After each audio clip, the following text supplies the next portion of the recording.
listening to the Creative Native Podcast, and I'm your host, Levi Nimrod. We look into interviewing successful Native American artists and students who show that independence and freelancing as artists is possible. We will look into their background and what they would like to share with an audience over the internet. Now, each interview does go into the background of a lot of these artists and students. Mostly the students themselves will actually cover a lot of their own personal endeavors and their own failures. So, of course, I always ask to keep an open mind when you do listen, but I do appreciate that if you do. And let's go ahead and get into the episode.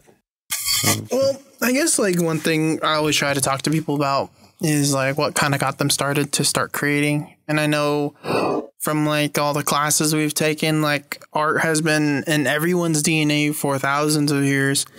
But like, how did you start? What did you begin with? What did you start with? Did you go with like pen and paper? Did you pick up a guitar and just found musical notes coming your way? Like what kind of got you started? Well, I always enjoyed drawing. And this was like first grade. Nothing else mattered. I was terrible at speaking. I was terrible at language. I was a wild child running around in the backwoods of Crystal, New Mexico, all the way up until first grade. And then they tried to educate me. Reading and writing, I basically sucked at. And so drawing was the only medium that kept me busy while I was at school. Gotcha. And I know a lot of things when it comes to art. A lot of families and parents and everyone, especially we can safely say like Native parents were more of like seeing as art as like no way to make money. Well, not anymore. They started saying that back when I was younger, art would be just a motif kind of thing, like the Native artist stuff. They do out like jewelry and those Chiquina dolls and painting Native motif stuff. That is the only way we can make money. Mm-hmm. So that, as far as being an artist, we can't go step out of that little boundary. And then that's why some people say that art going outside of that boundary is no way to make a living. I always feel like when it comes to Native American art, there's like a niche, like a heavy niche for a lot of people. And even myself, like when I was starting this podcast, I was thinking creative Native, keeping up with like the standard turquoise colors came to my head automatically, just because we've seen it so like in so many places. And that's like what represents a lot of like Navajo art. And it wasn't until recently when I went to Tota and I've been attending a lot of like these art festivals, I started noticing like what these artists are doing that are different. Like some of them are even taking like a lot of cool routes for like space exploration with Navajos being in like an astronaut suit. And there's a lot of cool things I saw and I was like, wow, I never really saw this type of art. And my art when I was growing up was more of like, the standard shot of a painting of Geronimo standing in his, his normal stance when, the iconic stance where he's just looking at the camera, not even smiling. And I would see those types, whereas like different colored art, different paint colors, sculptures of like Navajo work and stuff like that. So it's a little different now. I feel like a lot of Western pop culture is now really entering into the Native American art scene. So, I mean, I'm not hating it. I actually really like it. The Native pop or the Western pop? Yeah, like the Western pop stuff, like, Star Wars. I think I saw a couple of that. Anime, Japanese pop as well. I've been seeing a lot of different changes when it comes to art, when it comes onto the reservation and how it affects artists over time. I feel like we're getting away from the stereotypical art paints and everything of like the Native American standard, I guess, would probably be the better way to put it. Kind of like the stuff they sell on the side of the road. Yeah, exactly.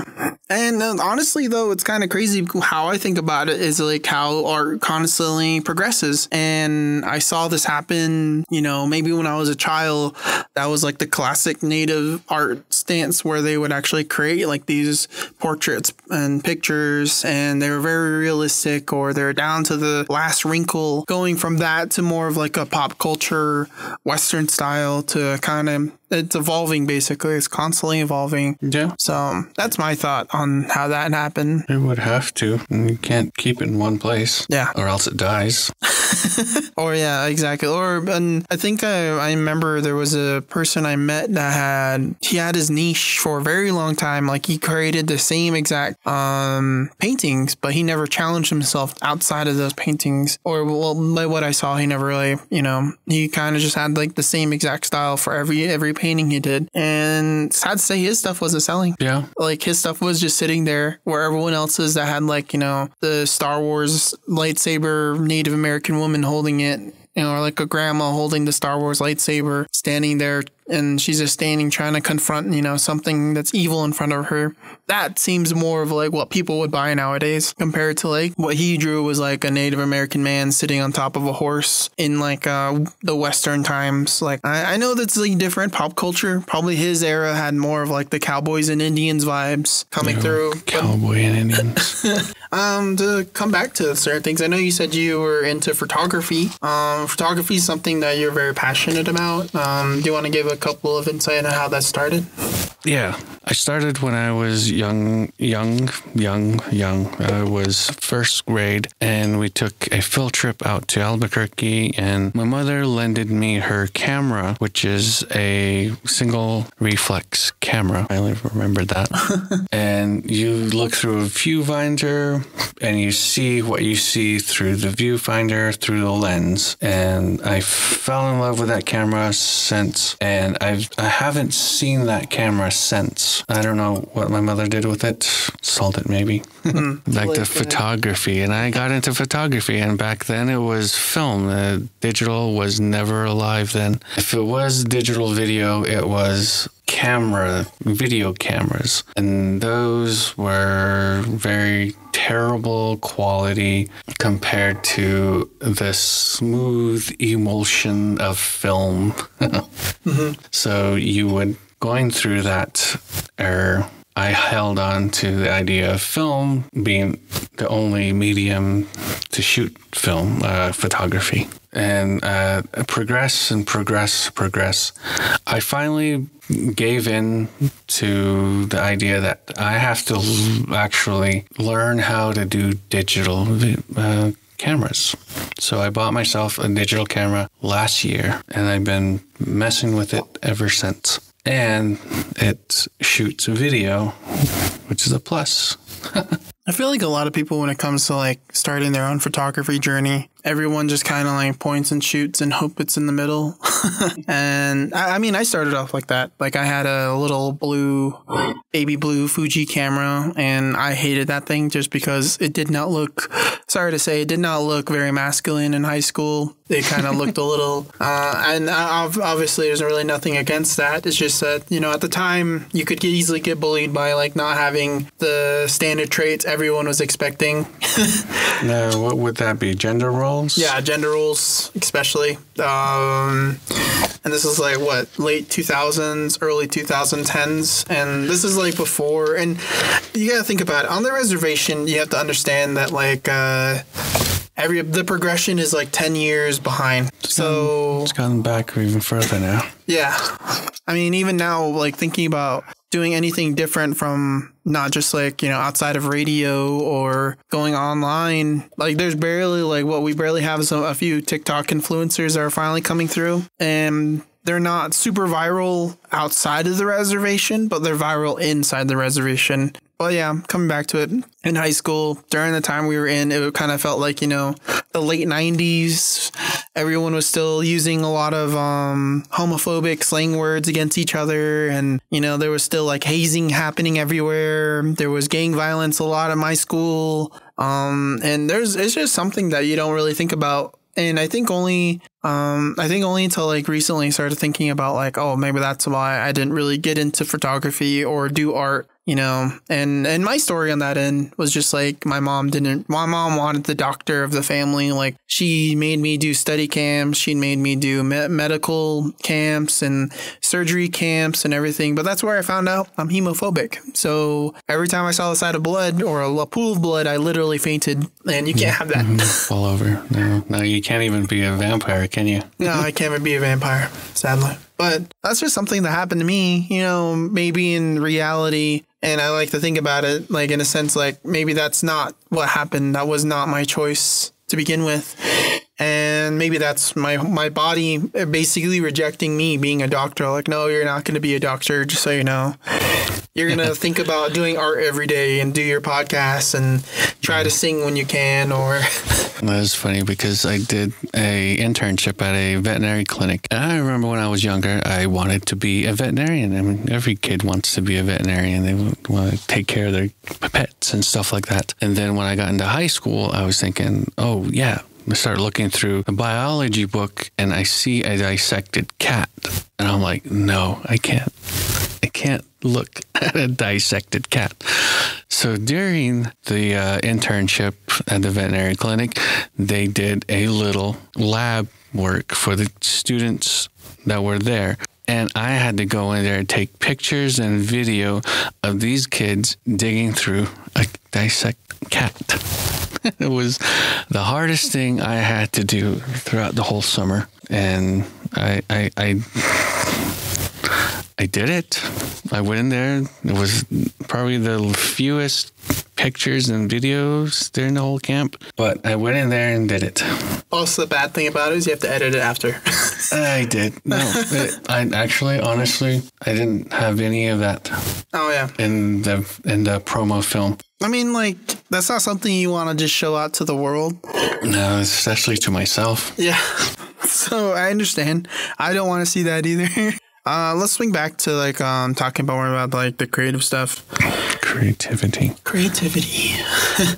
I love black and white film. Oh, nice. And that is all around. Black and white camera work and black and white movies. For some reason, there's a silly movie called The Doors, played by Val Kilmer. One of the characters says, yeah, we're going to shoot black and white film. I'm like, hey, that sounds like a good idea. That's kind of funny. I feel like for me, black and white has its own strengths. Like you were telling me, I think the other day when you did your first film, it was in black and white, and your makeup artist or your makeup that you were using for like a zombie was completely off color. It wasn't your color for the face, but in black and white, it worked. Yeah. So, I mean, you're telling me about that. And that's something I guess like we always have to work within our strengths, especially when you're making films. Yeah, when I heard your little thing, and I'm like, dang, this has been thrown together really fast. Oh yeah, trust me, 3 days. That's all we had. We had so many issues. We had camera having issues. We didn't even know how to operate the camera. First of all.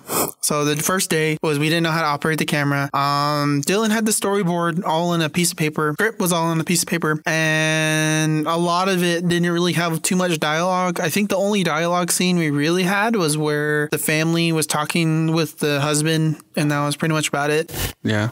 And most of it was just a lot of emotion and showmanship. Yeah. And with Coma, all we did was that we focused more on like trying to get the feeling of what we were trying to get, even if it was a little bit.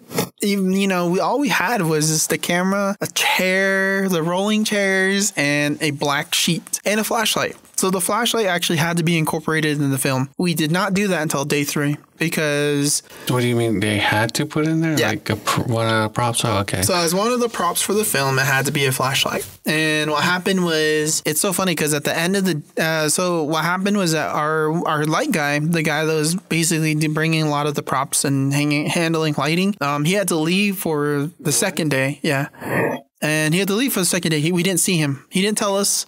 And we were about to do day 2 of the recording. And we were telling him, and then we were trying to call him, and he didn't call us back until like probably 9 o'clock at night. He finally returned our call. And by then we were just pretty much done doing the shoots we could do without the light or without the flashlight. Because initially the idea was that she was supposed to be walking around the room with the flashlight, like walking around the building with the flashlight.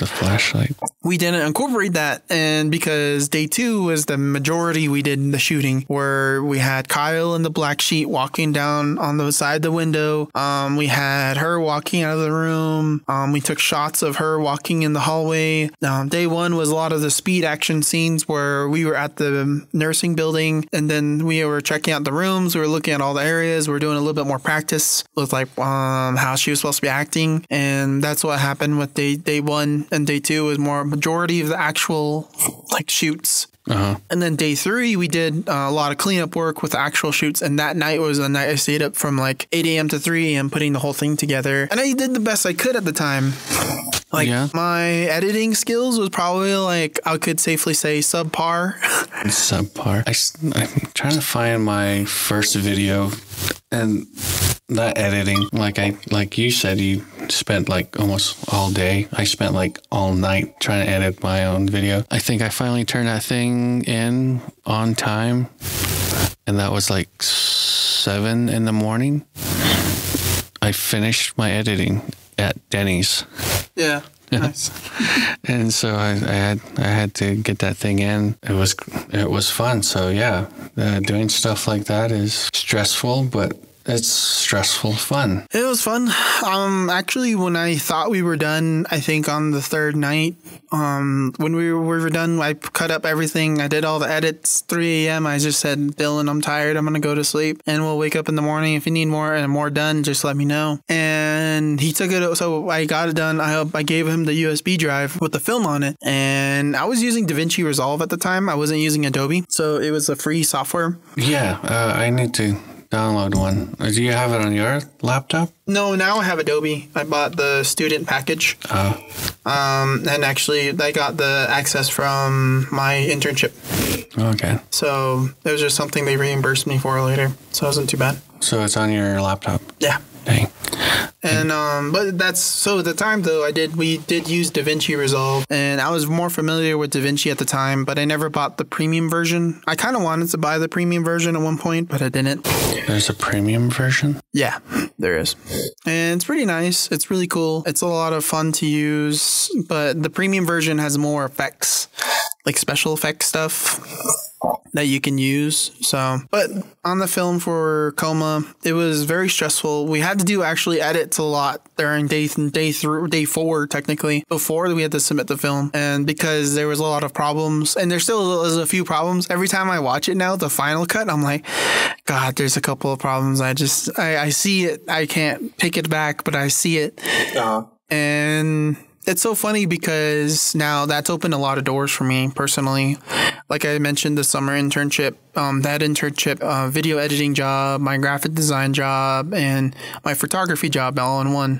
The media department here on campus? No, I did the media program representative intern for the fabrication lab. Oh, the fabrication lab. Okay. A little different. They're not technically tied to NTU. Technically, but on another side, they are on the campus, and it's like a co-partnership thing with them. I don't know how to explain it, but I'm not going to get into that. That's probably how I try to describe how I was doing internship here at the veterinary clinic. It's NTU veterinary clinic, but it's funded by a land grant and I had to work under USDA APHIS. Coming back to a lot of this, how did you ever deal with failure? Did you have any failures that you want to talk about with any projects that you had? Project failures? There's only one project failure that really sticks out. As far as photography, I was asked to do a photography shoot for a company under Hondo, and I thought I was going to be doing a film. I was so comfortable with doing film. I do film. Everything is manual. There's no automatic. What he does is he handed me this digital camera, Canon, and I'm like, what do I do with this? First failure is I didn't know what I was doing because I was handed something very new, something I wasn't unfamiliar with. So when I put it on the manual mode and clock in the numbers I know because I did film. I know these numbers, so I'm going to clock this in and set it up and start taking pictures. Pictures do not go as well as I thought they would. Yeah. And I had to readjust right then and there because they wanted to keep the picture taking going, the flow, so to speak, because we're taking pictures of all the employees through this thing. And so I ended up just flipping it on the automatic and taking pictures with the flash, automatic and flash. And to me, I thought it was the biggest failure ever because I didn't know what I was doing with a digital camera in my hand. Gotcha. And honestly, like a lot of people, even myself included, my first job here was actually at the marketing team, and they gave me a camera, they gave me a Nikon, and they're like, oh, well, I had a quick 5-minute crash course rundown by my coworker Wade on how to use the Nikon and how to use it in manual mode. But then as I was using it in manual mode for my first event that I attended, I was getting really dark shots. All these shots I was getting were super dark, and I had no clue why. So I was like, I need to get these shots and make sure to get at least a few good ones so that way they can post it up. So I switched over to automatic just to kind of get those shots. But then as I did that, the camera was okay. It was decent, but it started to bring out a lot of the pixelation, the pixel shots, when you zoom in a little too far, pixelated. Yeah, the shots kind of get really pixelated. So that's what happened with that shot, and it was very humbling. And I literally just sat down and said, okay, I need to, at work, I was like, I remember I had a day where I didn't have any events, so I just sat down on my Mac and started watching video after video on how to operate the camera first, standard photography tips, standard photography settings, and I did all the research just to catch up. And I did that work for 2 to 3 hours. I wrote down a bunch of notes on a little notepad I carried with me at the time, and I would go to these events. And after that, I went to the next event, and I was more prepared this time. I wasn't afraid of using manual mode. I switched over to manual mode, and I adjusted my aperture, I adjusted my ISO, I adjusted my f-stop to the point where it came out a lot better than before. And that's what kind of gave me more confidence as a photographer. Okay, I can do this. I know what I'm slightly doing now. I have a little bit better understanding to get decent photos. All right, the last thing then, for any creative Native Americans, what's your biggest tip you want to give to them? Find your niche. Find what you're good at and then expound it and then start creating other stuff as well. Not just I am good at photography, but I also want to learn more about cinematography and how to use the lens and how to use other stuff, and then start getting the people involved. A lot of people I know here on campus, I try to keep involved. So maybe in the future, we can all collaborate again. Mm-hmm. Well, that's always something I always look forward to, especially when it comes to challenging myself with other niches. I could safely say right now I'm a jack of all trades. I have a lot of things. I got a lot of stuff. I worked at El Moro Theater for a good 5 years, and I started off as a humble, concession worker, and now I'm I started doing projection work and dropping the bag. What was it? The money bag. Mm-hmm.